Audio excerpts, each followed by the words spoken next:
আসসালামু আলাইকুম। আমি শেফ তোফায়েল আহমেদ। আমি 2018-19 সেশনে Tony Khan institute of skill development থেকে আমার ডিপ্লোমা সম্পন্ন করি। তো এই ডিপ্লোমা শেষ করার পর এখান থেকে আমার ইন্টার্নের ব্যবস্থা করে দেয়। ইন্টার্ন শেষ করার পর আমি বাংলাদেশের বেশ কয়েকটি স্বনামধন্য রিসোর্ট এবং রেস্টুরেন্টে জব করি। এই জব করার মাঝে এই ইনস্টিটিউটে অস্ট্রেলিয়া থেকে একটা জব রিকোয়ারমেন্ট আসে, সেটা হচ্ছে অ্যাজ এ শেফ। তারপর ইনস্টিটিউট থেকে আমাকে কল করে আমি ইনস্টিটিউটে আসি।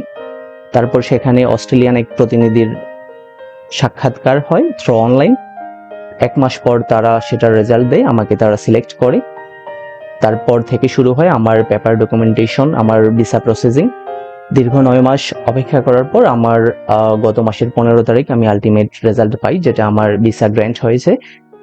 আমি খুব রিসেন্টলি আল্লাহ চাইতো ফ্লাই করব। তো আমার আজকের এই অবস্থানের পিছনে যাদের অবদান অনস্বীকার্য, প্রথমেই বলতে হয় শেফ টনি খান। তিনি আমাদেরকে এই ইনস্টিটিউটে হাতে কলমে সকল ধরনের রেসিপি, সকল স্কিল ডেভেলপমেন্ট শিখিয়েছেন। তারপর যাদের কথা না বললেই নয়, অনেক ভাই, শেফ নিজাম সহ আরও যত শেফ কলাকৌশলী আমাদের পিছনে অক্লান্ত পরিশ্রম করেছেন, যাদের পরিশ্রমের ফলে আজকে আমরা এই পর্যায়ে আসতে পেরেছি।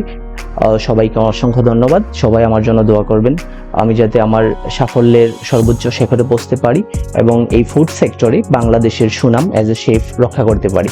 ধন্যবাদ সবাইকে।